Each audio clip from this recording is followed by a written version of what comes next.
Bom dia, gente.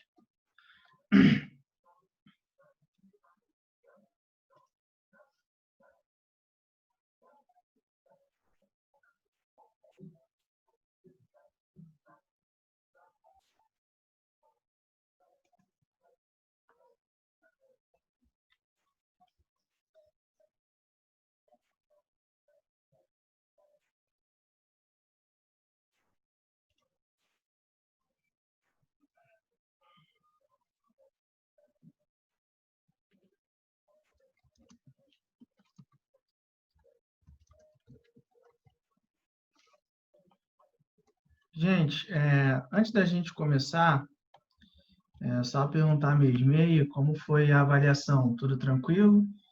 Sem problema algum? Acham que foram bem?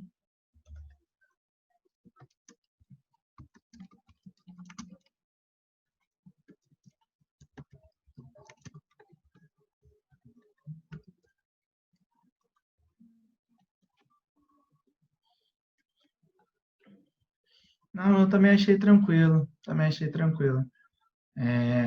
Agora não lembro como a galera foi, sinceramente. Eu não lembro. É muita avaliação para corrigir. Mas eu acredito que pelo menos na minha parte tenha ido bem, sim. Não tinha nem muita coisa para ir mal, não. Mas enfim, gente, vamos lá, né? Espero que todos vocês estejam bem. Vocês andam tendo dificuldade em alguma coisa, gente, que eu possa ajudar ou não? Se tiver, é só falar. Se tiver no meu alcance, obviamente, não posso ajudar vocês. Enfim, né, vamos lá. A gente tem que seguir, né, nossa vida aqui, esperar logo essa pandemia acabar, que eu não aguento mais. Já deu, já passou. E aí, olha só, hoje a gente vai continuar o nosso conteúdo em si. E aí a gente vai falar sobre a Revolução Francesa. A gente vai trabalhar com o módulo 14, o módulo 14, e aí na semana que vem a gente, obviamente, vai ver o módulo 15, tá? Eu vou aqui hoje, né, eu fiz até slide, só que eu fiz um slide um pouco diferente. E aí eu estou transformando esse slide aqui para vocês em imagem. E aí eu vou colocar aqui direto. Estou salvando aqui, que aí vocês já conseguem ter acesso a eles.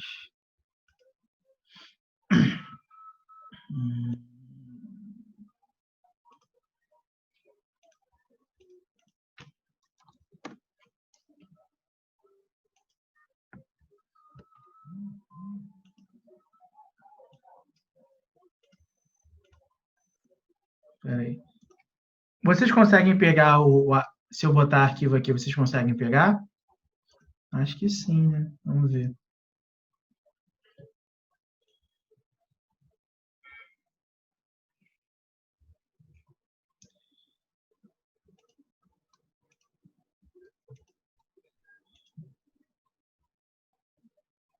Só quem está no computador? Deve ser. Eu estou enviando de qualquer forma. Mandei aqui. Eu estou enviando de qualquer forma. Que aí vocês tentem pegar. Quem puder pegar, obviamente. Então, a imagem. E agora, segunda aqui. Mas, de qualquer jeito, eu vou botar depois na escola web, né? Sem problema algum. E aí, só um instante aqui agora.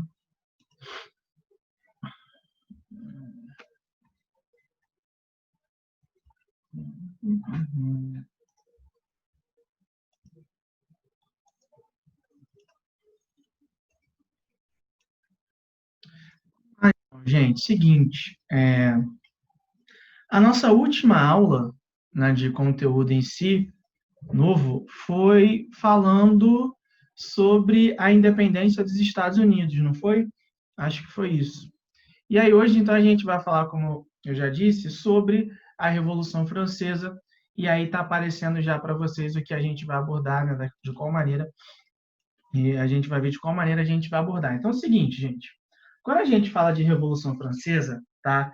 Geralmente, a gente tem a tendência de imaginar que a Revolução Francesa ela se inicia em 1789 e vai até o período de Napoleão no poder. Então, muitas pessoas tendem a imaginar que a Revolução Francesa ela vai de 1789 até 1815, quando na realidade isso não acontece, tá? A gente trabalha com a ideia de Revolução Francesa durante 10 anos apenas, ou seja, de 1789 até 1799. E aí, para a gente falar sobre a Revolução Francesa, o que de fato é a Revolução Francesa, primeiro de tudo, a gente tem que entender qual é a base de pensamento, ou seja, qual é o pensamento, a ideologia que vai influenciar os acontecimentos, a ocorrência da Revolução Francesa como um todo. E aí, eu já coloquei ali para vocês que a base de pensamento é o movimento iluminista. Então, não lembro agora qual foi o módulo, mas acho que a gente trabalhou lá pelo módulo 10 ou módulo 11, eu não tenho certeza aqui agora, sobre a ideia do que é o iluminismo. E aí a gente falou naquela aula que o iluminismo é um movimento do século XVIII, que está muito baseado naquela ideia de século das luzes, e que tinha como principais características a ideia do uso da razão e o combate dos ideais que movimentavam, né, que eram a estrutura do que a gente entende como o antigo regime.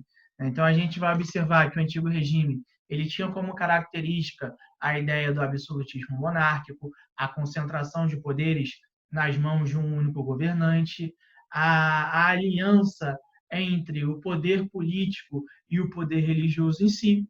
Então, o movimento iluminista ele vai trabalhar justamente com essas questões, ele vai bater de frente com isso. E aí, quando ele bate de frente com essas ideias do antigo regime, a gente vai observar que ele vai ter como uma defesa, a partir de então, a ideia de uma igualdade, a ideia de começar a organizar uma sociedade a partir da demanda dos indivíduos, mas não através da ideia dos grupos, de um grupo como um todo. Então, ele vai começar a dar voz aos ideais, às ideias individuais. É o que a gente começa a colocar que o iluminismo ele começa a defender toda uma questão pautada em um liberalismo, ou seja, na liberdade do indivíduo. Só que eu gosto muito de falar isso sempre, que os ideais do iluminismo não são ideais na qual eles vão buscar uma igualdade por completo. Não. Tá? A gente vai ver, com o decorrer, principalmente da Revolução Francesa, que os ideais defendidos pela Revolução Francesa são aqueles ideais que têm limitações. Então, por exemplo, eles vão limitar o direito de cidadania das mulheres, de pessoas escravizadas. Então, a gente vai observar que esse movimento iluminista ele luta por uma igualdade social? Luta. Porém, essa igualdade social ela é uma igualdade jurídica e, mesmo assim, uma igualdade com limitações.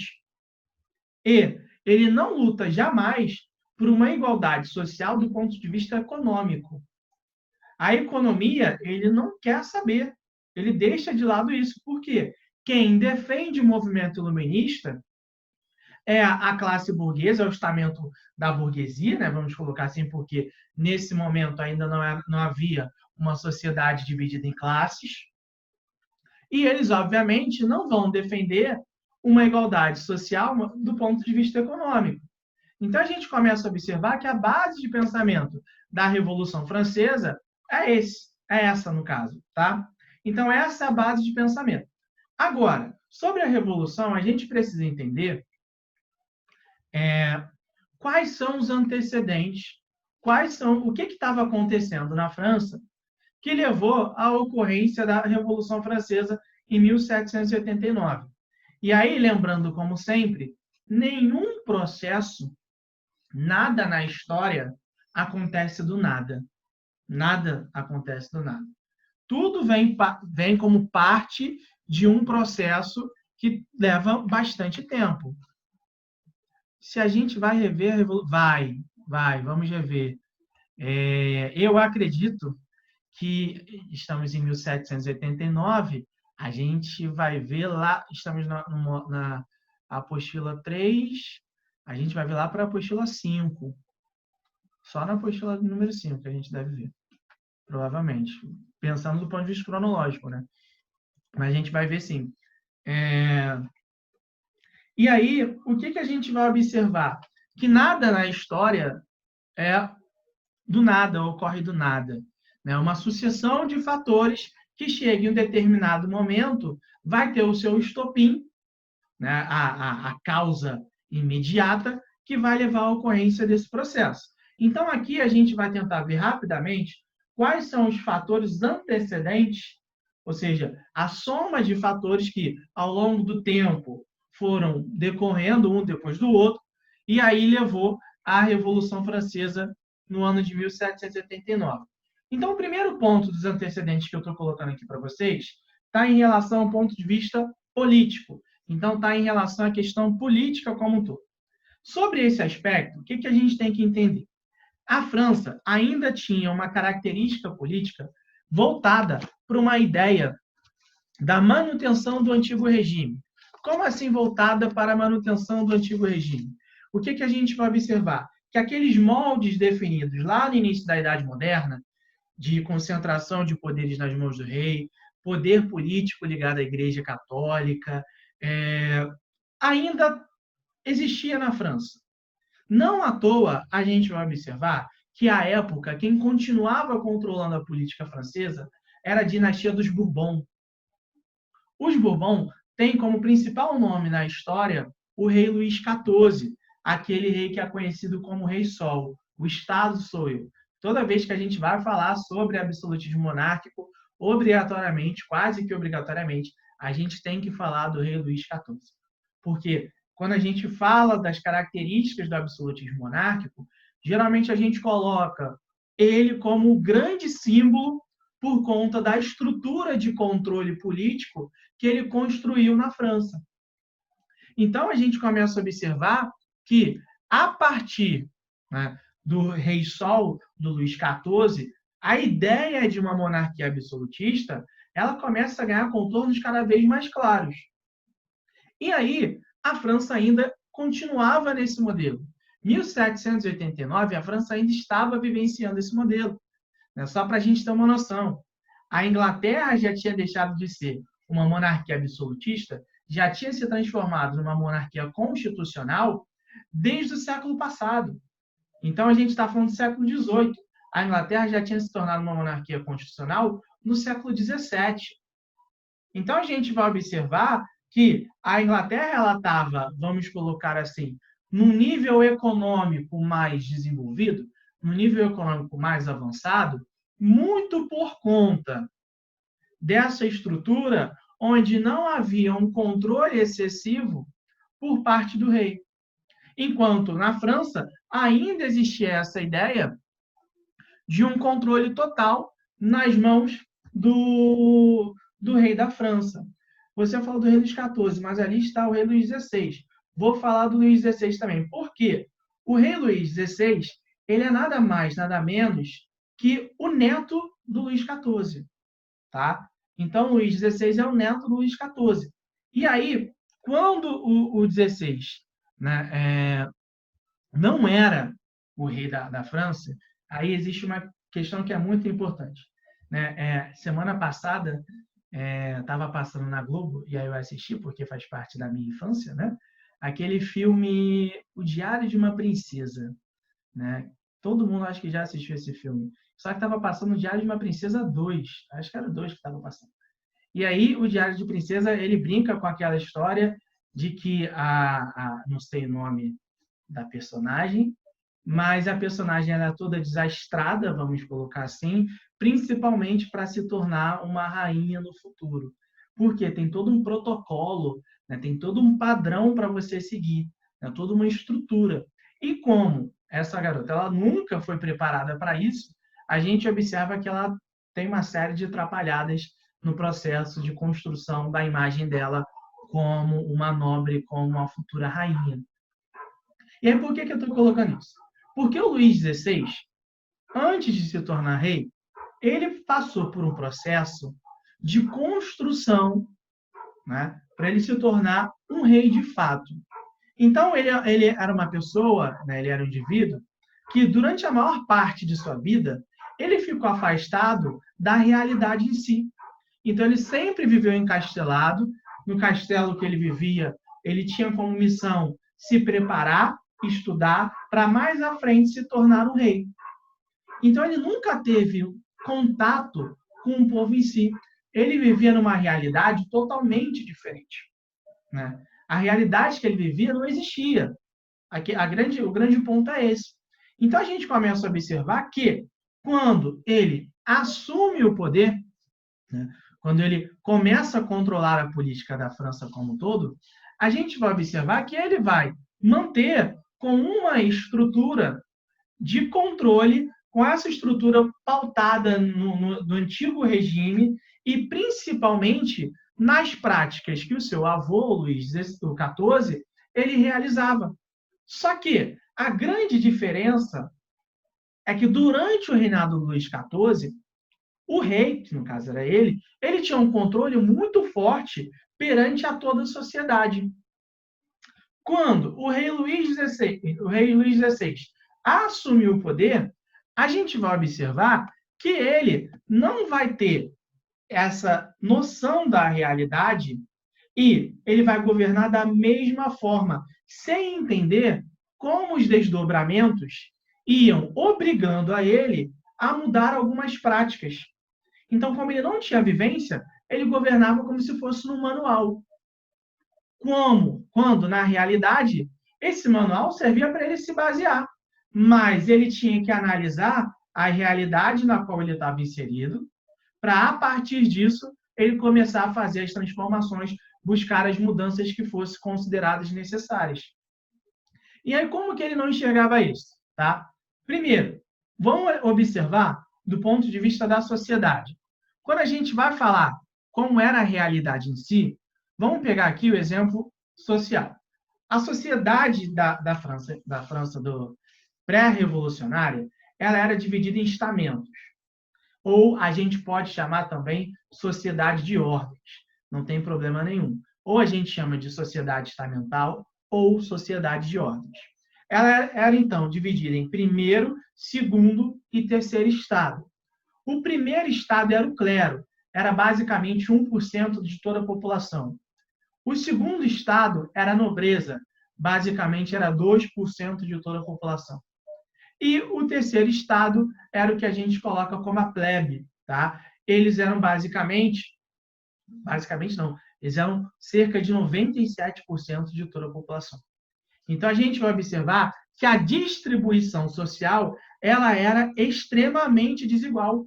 Havia muito mais gente dos setores da base, dos setores mais populares, enquanto os setores, né, onde detém maior poder, eles eram a menor parcela da população. Então, por mais que o terceiro estado seja maior do ponto de vista quantitativo, a gente vai costumar chamar eles de minoria política. Então, do ponto de vista político, o terceiro estado era uma minoria. E aí, isso, obviamente, vai ficar claro quando a gente vê de que forma cada estado sobrevivia e construía a sua própria realidade. Por exemplo, o primeiro e segundo estado, clero e nobreza, eles não pagavam impostos, tá? Eles eram privilegiados, eles não pagavam impostos. Além de não pagar impostos, eles recebiam pensões do Estado. Então, repara, eles não pagam impostos, eles recebem pensão do Estado e, além do mais, eles também tinham a questão relacionada ao direito feudal. Tá? O que seria a ideia do direito feudal? Esse direito feudal seria o direito de alguns nobres, de pessoas, em relação a pedaços de terra, em relação a alguns territórios.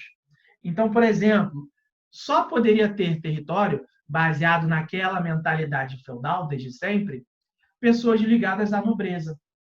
Então, apenas nobres, e aí, obviamente, vamos colocar a parte do clero, que também era composta por nobres, só eles poderiam ter terra. E, além de não pagar impostos ao Estado, além de receber uma pensão por parte do Estado, eles recebiam tributos da utilização de terras pela galera do terceiro Estado. Então, o terceiro Estado, só para a gente ter uma noção, trabalhava, eram explorados, pagavam impostos ao Estado e ainda pagavam tributos aos donos das terras. Então, a gente estava começando a observar aqui que a relação social existente ali era uma relação completamente desigual. Enquanto o topo só tinha privilégios, a base da sociedade ela era extremamente explorada. Né? Existia uma carga tributária gigantesca. Por exemplo, se vocês pegarem a apostila de vocês vão ver que no início dela, no início do capítulo, tem uma imagem de um cara com dois indivíduos em cima das costas dele. Que essa imagem é uma charge na qual faz uma crítica à sociedade estamental da época, onde o cara que está sustentando os outros dois é o terceiro estado e acima deles, nas costas dele, estava o primeiro estado, o clero, e o segundo estado, que era a nobreza. Então, a gente começa a observar que a França, naquele momento, ela tinha justamente essas características sociais. E aí, o que a gente começa a observar? Obviamente, essas características sociais, elas vão se manifestar, essas desigualdades sociais, no caso, elas vão se manifestar do ponto de vista econômico. Como assim elas vão se manifestar do ponto de vista econômico? Vou botar aqui para vocês verem. Vamos lá, é o seguinte. Até aqui, gente, só para eu perguntar antes, tudo tranquilo? Tá dando para entender? Tá ficando alguma dúvida ou não?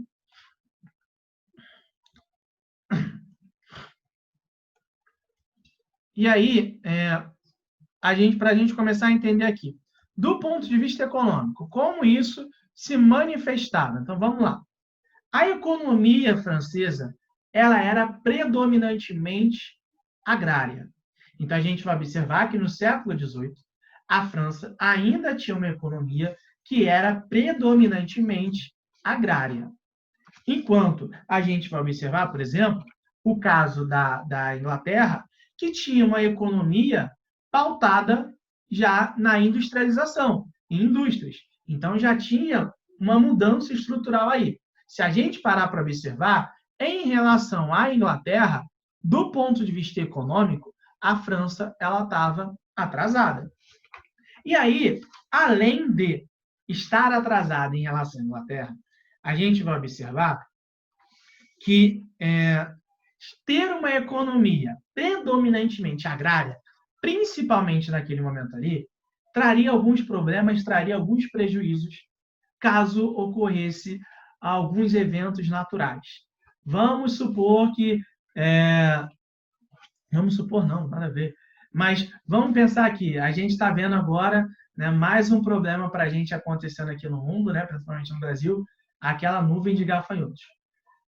Para o ser humano, até onde eu vi, falaram que não há problema algum, né? Eles não vão matar ser humano, não vão fazer nada disso, ainda bem, a gente não merece mais tristeza. Mas, do ponto de vista produtivo, eles podem destruir uma produção agrícola em pouquíssimo tempo. Então, repara, a gente está falando isso hoje em dia. Vamos supor que uma nuvem de gafanhotos passasse pela França naquele momento ali.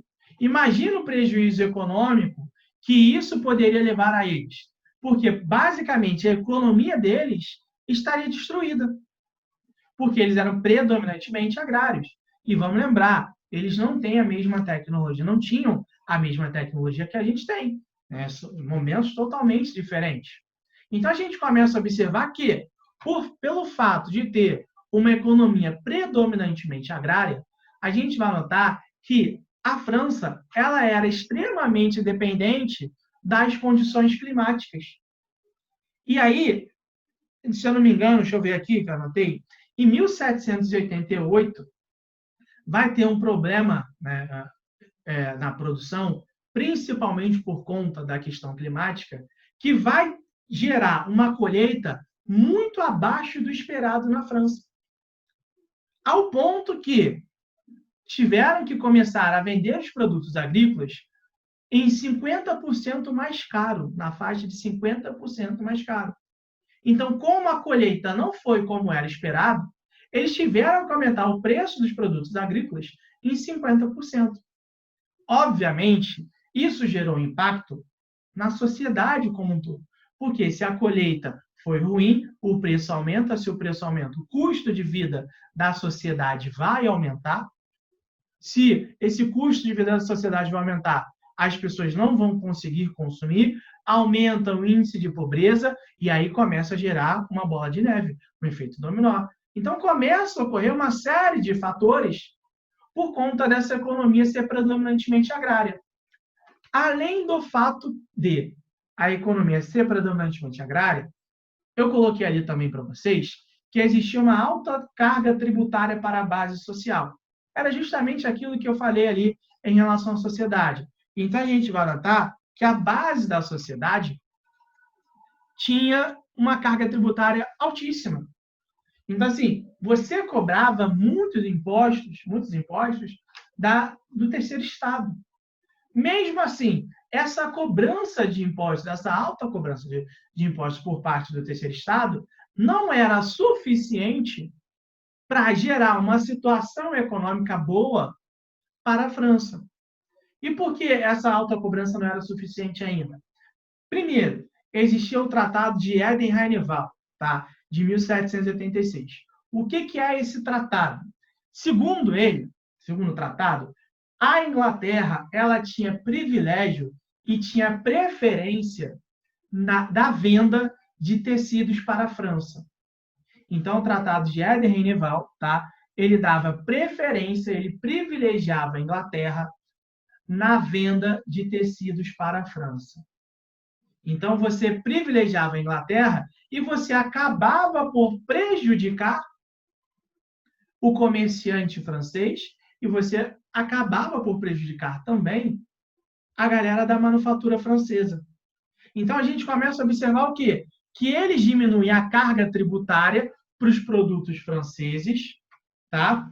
Eles diminuem a carga tributária para os produtos franceses, enquanto a gente vai observar que eles aumentavam, de certa forma, os prejuízos para a população, para a classe comerciante local, para a classe comerciante francesa.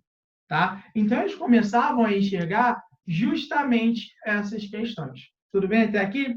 Além desse tratado de Eden-Reineval, a gente vai observar que não ajudava também no desenvolvimento da economia a questão dos altos gastos com a corte real. Então, o que a gente vai observar? Que a corte real francesa ela era uma corte parasitária. Tá? Então, eles não faziam nada. Não trabalhavam, não contribuíam, justamente não faziam exatamente nada. Ao passo que eles não produziam riqueza nenhuma para a sociedade, a gente vai notar que eles ainda usurpavam da sociedade essas riquezas produzidas.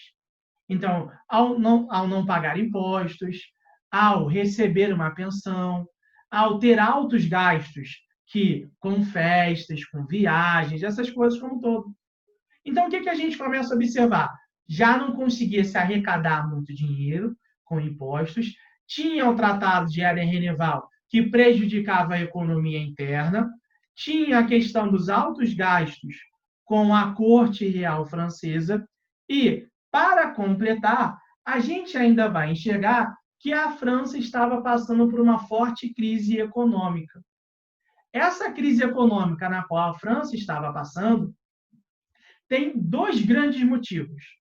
O primeiro foi a Guerra dos 7 Anos, e aí não sei se vocês vão lembrar que a gente falou isso lá no iniciozinho da nossa matéria de Revolução Americana, de independência dos Estados Unidos. Então, a França se envolve num conflito com a Inglaterra por conta do território da América do Norte. E, para completar, além da Guerra dos 7 Anos, a gente vai observar também a ocorrência do apoio da França na Guerra de Independência dos Estados Unidos. Então, repara, a França ela já não tinha uma situação econômica muito boa. Para completar, ela entra na Guerra dos 7 Anos com a Inglaterra e, ainda por cima, ela oferece apoio aos Estados Unidos na Guerra de Independência. Obviamente, isso não vai ser nada benéfico para a economia da França. E como não vai ser benéfico para a economia da França, a gente vai observar que eles vão entrar numa crise econômica extremamente gigantesca. Quando eles entram nessa crise econômica, obviamente, era necessário você resolver, você tentar construir alguma maneira de recuperar a sua economia. Então, após tudo isso que eu falei, lá por volta de 1787, 1788, 1789, a França ela vai buscar mecanismos para recuperar a sua economia. E como que ela vai buscar mecanismos para recuperar a sua economia? Através da criação das assembleias. Então, a gente vai observar que a França ela vai fazer uma série de assembleias para tentar resolver a questão econômica do país. A primeira assembleia que eles vão organizar é a Assembleia dos Notáveis. Essa assembleia vai ser no ano de 1787. Como eu já coloquei ali, ela é uma assembleia exclusiva dos grupos dominantes. Então, só podia participar dessa assembleia o primeiro e o segundo estado. Apenas esses dois estados poderiam participar dessa assembleia. Quem convocou foi o ministro das Finanças, o Visconde de Calonne, tá? Então, ele vai ser o responsável por tentar resolver o problema econômico da França. E aí convoca a Assembleia dos Notáveis, no qual você reunia representantes do primeiro e do segundo estado. Dentro dessa Assembleia, o grande objetivo era definir a criação de impostos para o primeiro e segundo estado. Então, eles chegaram e falaram o seguinte, o momento é de crise econômica, esse momento, o que a gente tem que fazer? A gente tem que apertar os cintos aqui e a gente agora vai começar a cobrar impostos do primeiro e do segundo estado para tentar resolver essa crise econômica na qual a gente estava passando. Obviamente, o primeiro e segundo estado não vão aceitar isso de maneira alguma. Então, o que a gente vai observar que eles vão fazer? Eles vão se revoltar contra as novas determinações ou contra a tentativa de determinações por parte do governo francês, do executivo francês. Eles vão fazer o que a gente coloca ali como uma revolta nobiliárquica. Eles não vão aceitar as determinações, tá? E vão exigir que o ministro Calonne, o ministro das Finanças Calonne, fosse, no caso, demitido pelo rei Luís XVI. Então, quando o governo propõe não tributar o primeiro e segundo estado, não há uma aceitação por parte dessa classe, por parte desse grupo. E aí a gente vai notar que eles vão se revoltar e vão exigir a demissão do ministro Calonne. E essa demissão ela vai ocorrer de fato. Tá? Ele é demitido e aí o governo se vê na obrigação de tentar buscar outras maneiras de recuperar a economia. Até aqui, gente, está tranquilo? Sinaliza aí para mim no chat que eu vou encerrar aqui já a nossa aula para a gente abrir uma nova, para a gente falar o que vai ser necessário a gente terminar hoje. Tá? Só um instante aqui.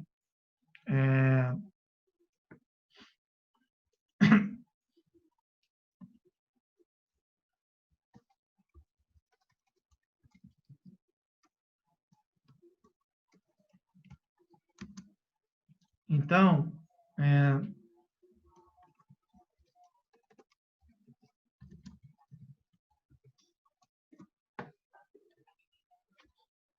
Então, o que a gente vai ver aqui? Vou fechar a sala aqui e aí eu abro novamente aqui. Entrem de novo aí.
Então, vamos lá, gente, de novo. Então, vai ocorrer essa revolta e vai ter como resultado a demissão do Calone. Então, o então ministro das Finanças. Então, o grande resultado vai ser a demissão do Calone. No lugar da Assembleia dos Notáveis, o governo, então, vai recorrer, primeiro, vai ter vai convocar um outro ministro das Finanças. Então, o primeiro rei, ele convoca um novo ministro das Finanças, que vai ser o Necker, e o Necker ele vai ser responsável por convocar a Assembleia dos Estados Gerais de 1789. É importante a gente lembrar aqui que a Assembleia dos Estados Gerais ela não era convocada na França desde o ano de 1614. Então, desde 1614, você não convocava a Assembleia dos Estados Gerais. Isso mostra que de 1614, até 1789, em nenhum momento houve uma tomada de decisões que incluía a população como um todo. A gente vai observar que as manifestações, todas as normas que eram impostas na sociedade, elas eram impostas mesmo. Elas não eram decididas em comum acordo. Nunca houve uma participação da maior parcela da sociedade, que era o terceiro estado. Eles sempre ficaram excluídos. Porque quando você queria tomar decisões, você convocava inicialmente a Assembleia dos Notáveis. O Necker vai lá e convoca a Assembleia dos Estados Gerais. Na Assembleia dos Estados Gerais, há uma participação de todos os estamentos. Tá? Então, todos os estamentos eles participam diretamente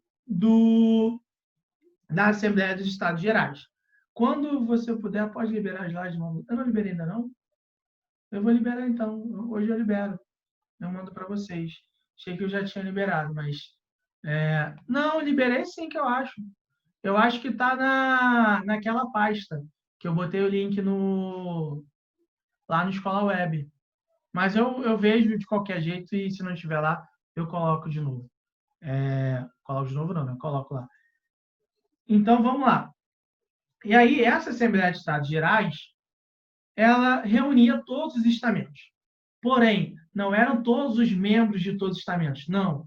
Você primeiro fazia uma eleição, cada estamento fazia uma eleição para escolher os seus representantes dentro da Assembleia dos Estados Gerais.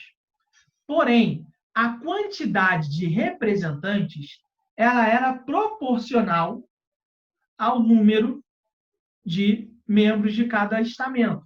Então, por exemplo, a gente vai observar que a Assembleia dos Estados Gerais teve, ao todo, 1.200 representantes. Como havia uma maior parcela de pessoas do terceiro estamento, a gente vai notar que o terceiro estamento tinha 600 dos 1.200 representantes na Assembleia dos Estados Gerais. Enquanto o primeiro e segundo estado, cada um tinha cerca de 300 representantes. Tá? Então, primeiro estado, 300, segundo estado, 300 e terceiro estado na faixa dos 600. O grande ponto é que não é porque eu sou um representante do primeiro estado ou do segundo estado que eu obrigatoriamente serei contrário ao terceiro estado. Não.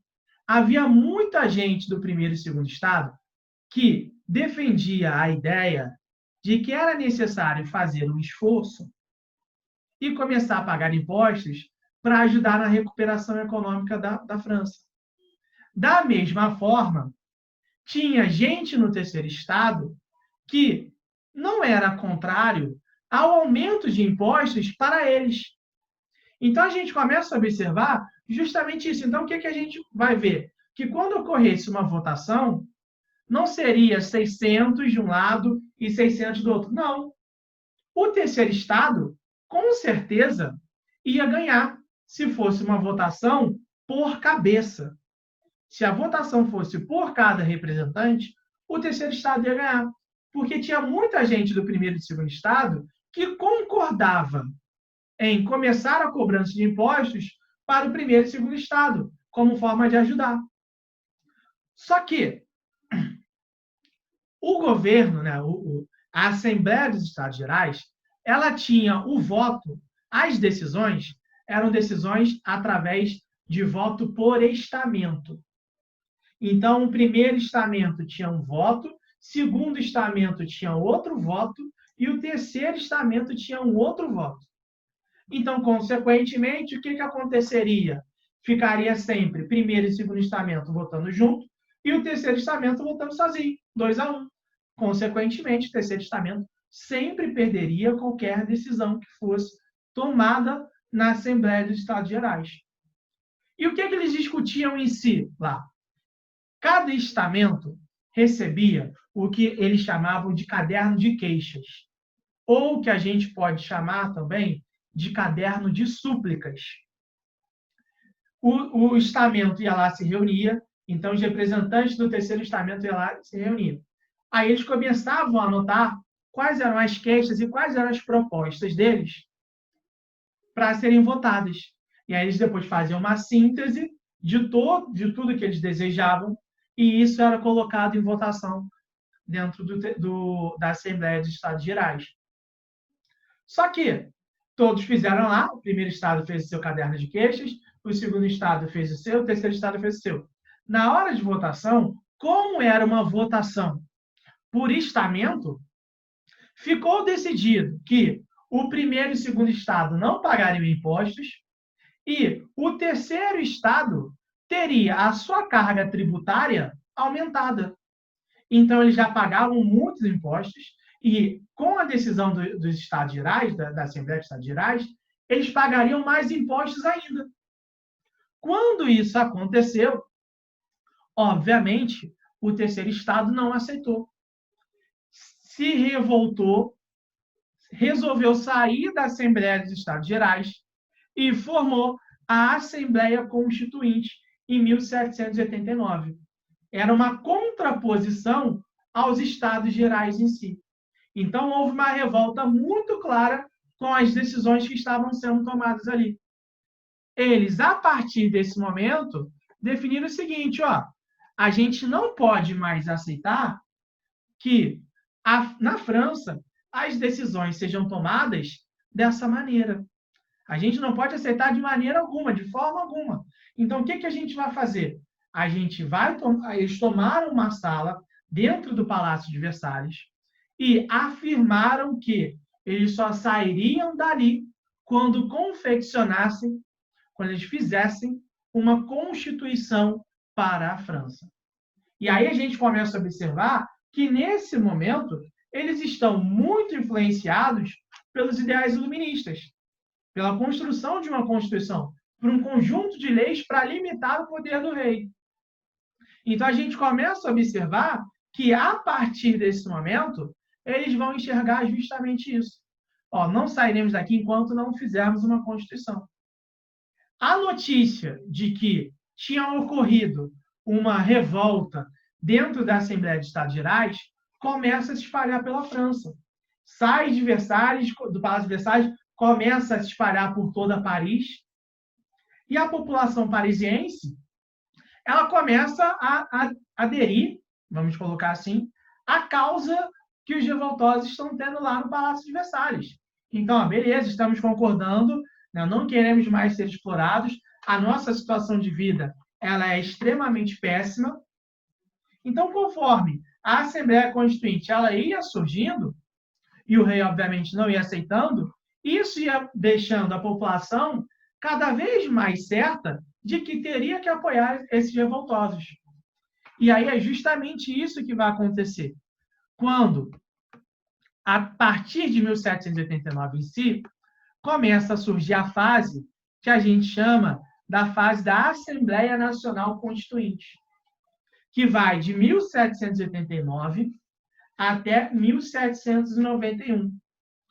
Um dos principais pontos dessa fase vai ser a tomada da Bastilha, ou o que a gente chama de queda da Bastilha. Esse é um evento que geralmente é o mais conhecido em relação à Revolução Francesa como um todo. O que a gente vai observar?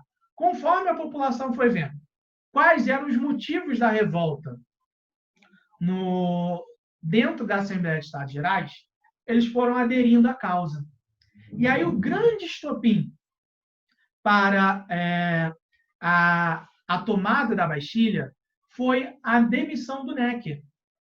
Porque o Necker ele propôs a Assembleia dos Estados Gerais como uma tentativa de solucionar de forma pacífica todas as questões.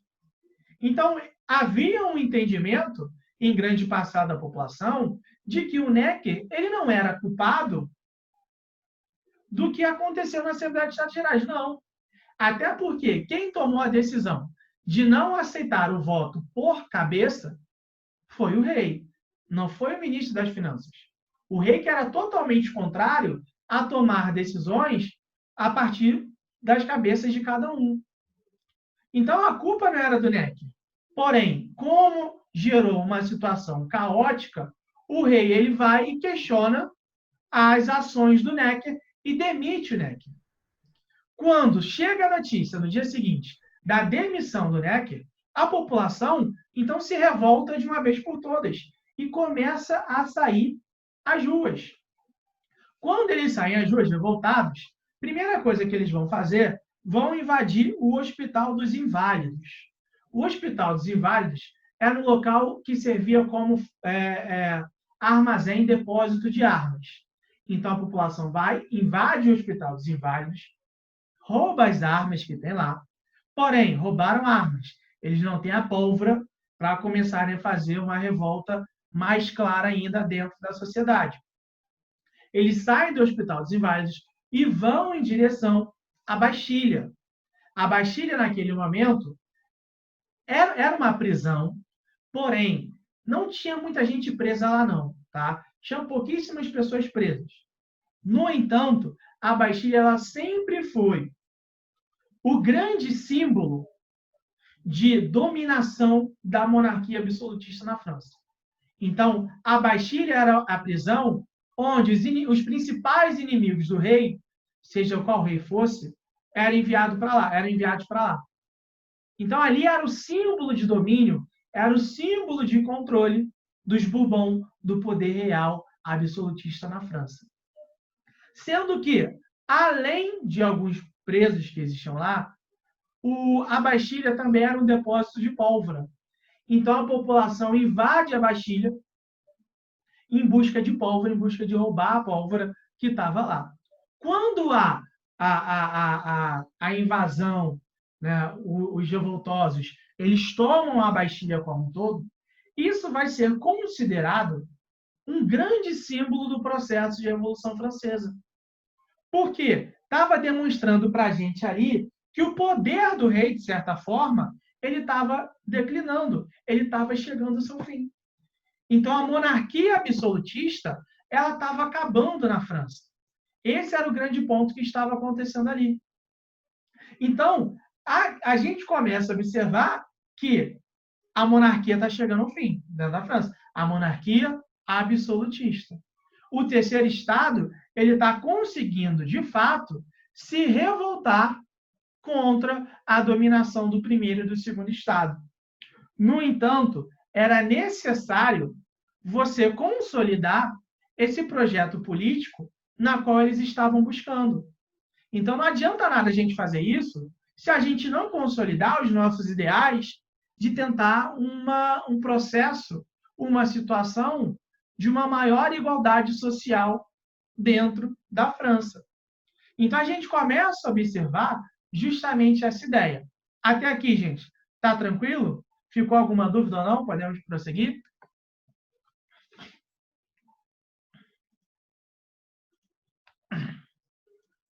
E aí, vamos lá. Dentro desse processo, quando a população começa a ir às ruas, vai ocorrer o que a gente chama de a Era do Grande Medo. O que seria a Era do Grande Medo? A galera do primeiro e do segundo estado começa a ver que a população está se revoltando de fato e muitos deles começam a fugir em direção a outros países que ainda tinham essa estrutura absolutista para tentar se proteger e não morrerem.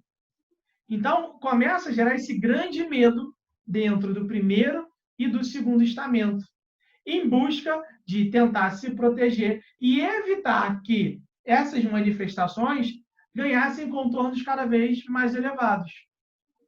Então, durante essa fase, a gente começa a observar isso. E aí, a gente vai notar que durante a Assembleia Nacional vão ocorrer uma série de transformações na França. Quais são essas transformações? Primeiro, a abolição dos direitos feudais. Como assim a abolição dos direitos feudais? Eles encerram com a ideia daqueles impostos que eram criados em relação à terra, do controle dos nobres em relação à terra. Então, eles começam a abolir todas aquelas regras que existiam desde o período feudal, justamente para tentar dar uma controlada na população, para justamente evitar que eles perdessem o controle do que estava acontecendo na França. Então, quem estava na Assembleia Nacional cria essa lei, né, abole os direitos feudais, justamente para, galera, vamos dar um controle aqui, senão a gente vai perder, né, o movimento, vai descambar para outras coisas. Então, assim, eles fazem isso como uma forma de frear as manifestações sociais, as manifestações populares. Segundo, eles fazem a Declaração de Direitos do Homem e do Cidadão. O que a Declaração de Direitos do Homem e do Cidadão colocava para a gente? Colocava a ideia de que todos os cidadãos nascem livres e iguais. Então, a partir disso, a gente vai ver que eles defendiam a ideia de não ter distinção entre qualquer um dos indivíduos franceses. Então, todos são iguais perante a lei que está sendo construída.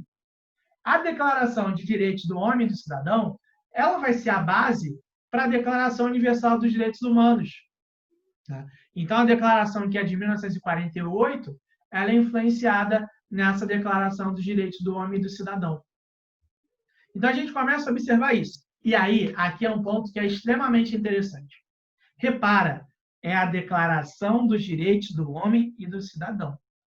Essa declaração falava que apenas os homens são iguais, livres e iguais. Então, não incluía as mulheres nessa questão.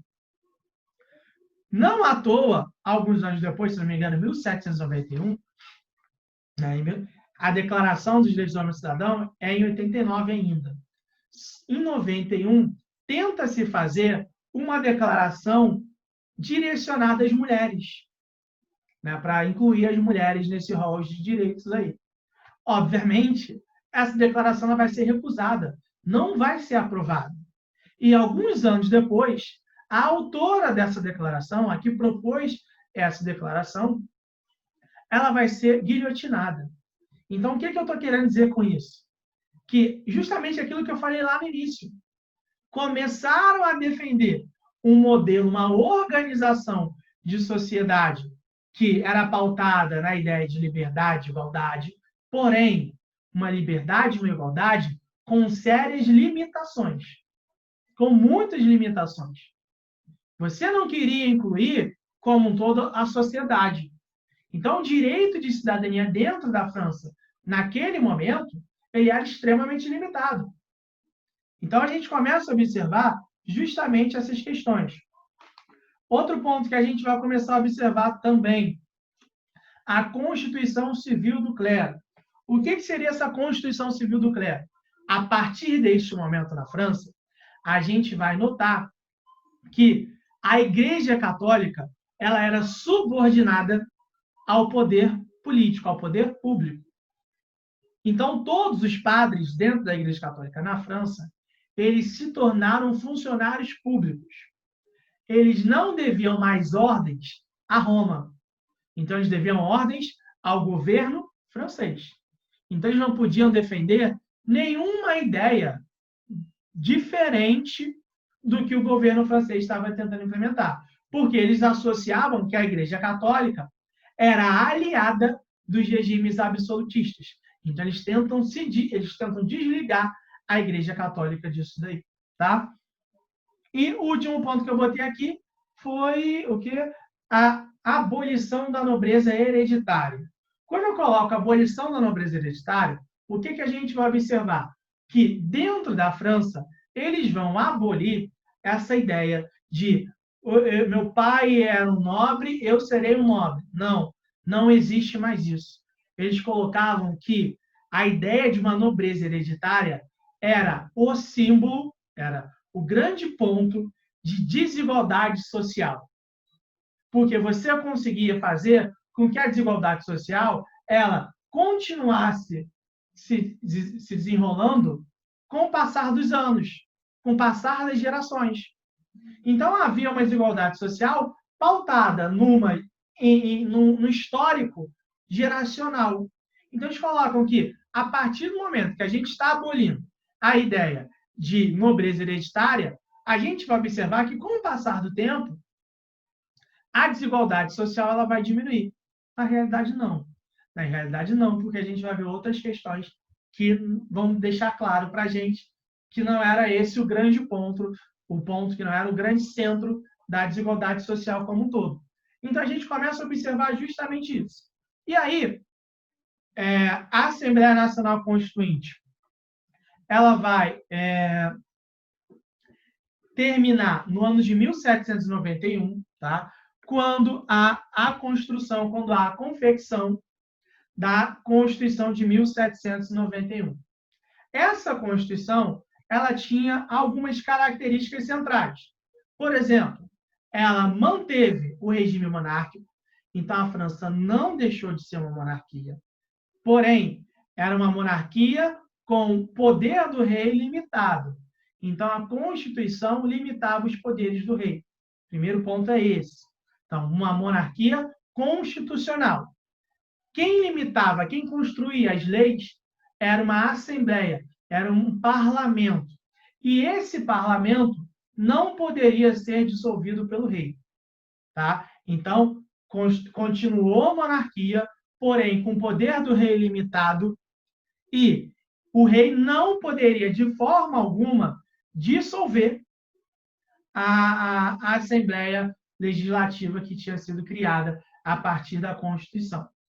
O outro ponto que a gente já consegue imaginar, obviamente, é que há uma separação dos poderes.